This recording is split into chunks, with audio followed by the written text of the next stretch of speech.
Many people complain of feeling overloaded and stressed in work and life.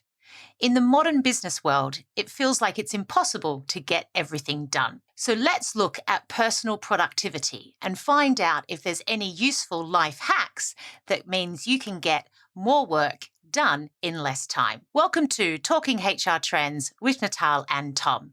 I'm Natal Dank. And I'm Tom Haak. And we explore the latest hot topics and business challenges impacting the people side of organizations. Stick around to the end for our practical top tip. And if you find this discussion valuable, please subscribe.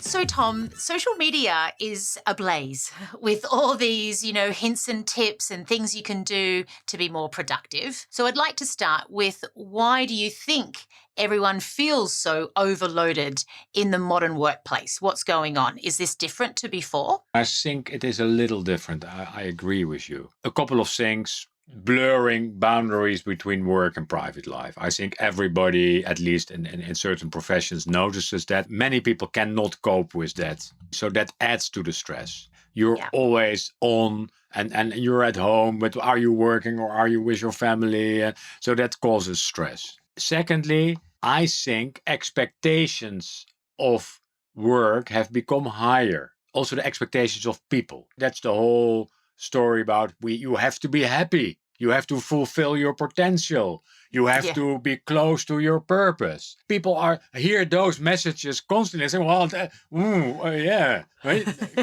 where's my purpose? And people see role models around them. So, I work 4 hours a day and my life. So there's tension there as well. Yeah. Yeah. Third, it's technology. Many of us are constantly in touch with other people via the smartphone, so technology helped a lot as well to increase the stress. And it's interesting because we talk a lot about the idea of bringing your whole self to work and how we need to actually look at the whole well-being of somebody. And that's a very holistic concept. However, at the same time, the blurring of home life and just general life and work means it's sometimes hard to create separation and to feel more in control. Yeah. Okay, so I'm not going to claim that we are the productivity gurus. However, I do think we're not bad at getting some stuff done. And so I would love to hear, what are your routines or tools or preferred tools that you always use to manage your time effectively and basically get the most out of your day? They are not rocket science, but number one on my list is always good sleep. I think sleeping well is super, super important. And I always make sure I get enough sleep. Yeah. Even when I'm traveling and you won't find me at the bar late at night, I have to go to bed and sleep well. Yeah. And that helps enormous. People who sleep well generally are more productive. Then there's the physical element. I'm a runner, so I run or walk every day and I'm healthy. That helps. And I'm lucky that I have the ability to be healthy, but that helps me as well. I feel fit. I don't drink either, so that helps also. I'm not forcing that on other people, but it helps me. Not drinking gives me an extra 5%. Then I try to follow some of the basic time management principles. Yes. Mm-hmm. And one of them has to do with focus. So I'm not easily distracted. I know quite well what my day is going to look like. I reserve blocks of time. I look at my priority list and then I say, okay, what are my priorities today? And then I focus on those. And I'm not easily distracted. So focus helps. And there you can read any time management book. Most of them give the same type of advice. Yes? Yeah. The key is to follow some of that advice and not only read the books. Yes? Yeah, exactly. Then I plan a little bit around my productive times. So, for example, many people want to speak to me, so I plan meetings, but I plan them in the afternoon. So I start planning them from 6 to 5, 5 to 4, ideally not before 3 o'clock in the afternoon. I know that I'm productive in the morning, early afternoon. So I don't try to plan meetings and things like that. I use tools. I will mention one or two tools. I use a good task list. There are many task lists. I use the Google task list because I use Gmail, and it enables me to quickly drag emails into my task list.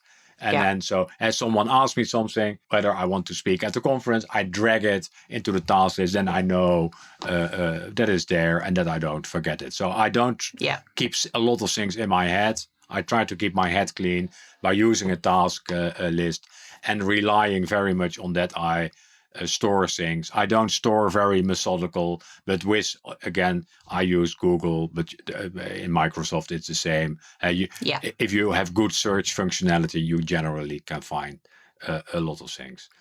Well, there are more things, but that is my list. Number one for me is, first of all, that sort of sorting your work, prioritizing work, understanding everything that's in your workflow. And so everyone knows I use Kanban or personal Kanban for that. And it's similar to your task list. And what is personal Kanban? Well, personal Kanban is just that you use a Kanban board for your own work, not necessarily with a team. Actually, I find it really effective. So my Kanban has things that I'm doing for work, but also things I've got to get done in my personal life. So because for me, I've got to manage when I spend time on both. And it also helps with what you talked about with this idea, you don't want to keep everything in your head. So if I've got a backlog and I'm just always writing things down, and what's interesting is you then realize you never get to half of it because you just don't have enough time, or they're just not as important. But it makes you feel better if you sort of put them into the backlog and you don't have to think about it anymore. So I'm a big believer of that. And I use something called Evernote, which is it just collects everything. Use Evernote as well. I store, if I want to keep something, I store it in Evernote and I can find it easily. Absolutely. And it's a good search function, as you said, just so you find it later, and just make sure you've got the link and you can look at it another time. Yeah, exactly. Great. Also, I think probably just feeding off that is something about getting okay with the concept of minimal viable product. So I have learnt, just put a bunch of ideas together, go and get someone to look at it, and then they can give you feedback. And then you're much quicker the second time of making the presentation or working on the project. So I kind of embrace MVP as a way to work as well. And I embrace just in time, and that helps enormously as well. So I always do things at the last moment. Then you don't have time to revisit, etc. I say, well, it has to be ready now.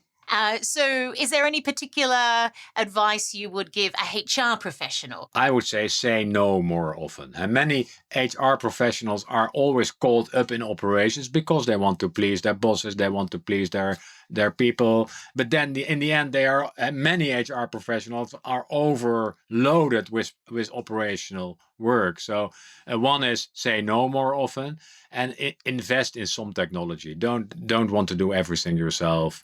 And there's only whatever hours in the day, 8 hours or 7 hours. Yeah, you can work 24 hours per day. It's never ready. So stop. Exactly. You can never get everything done. No. And actually, once you realize that, you actually feel a bit better about life, I think. And you go, okay, well, what can I do today? Definitely. So I think also understanding all the work across your team and really start to think about, impact versus effort. What would you do first and why? You can't do everything. So what's the most important thing to work on now and focus on that? So definitely, I think that's one of the big themes for HR in general. So we're going to take these hints and tips into, of course, our practical tip. And today that's all about thinking about your work in progress. So we talked about this idea of don't keep everything in your head and keep putting it onto your kind of big task list or your backlog.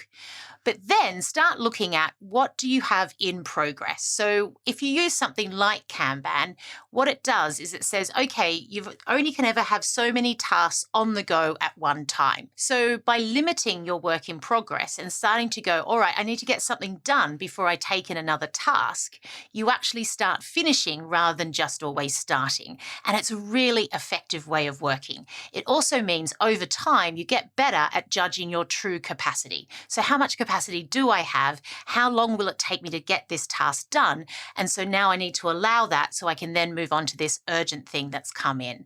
Thank you for your time today. This is Talking HR Trends with Natal and Tom. If you found this discussion valuable, please subscribe.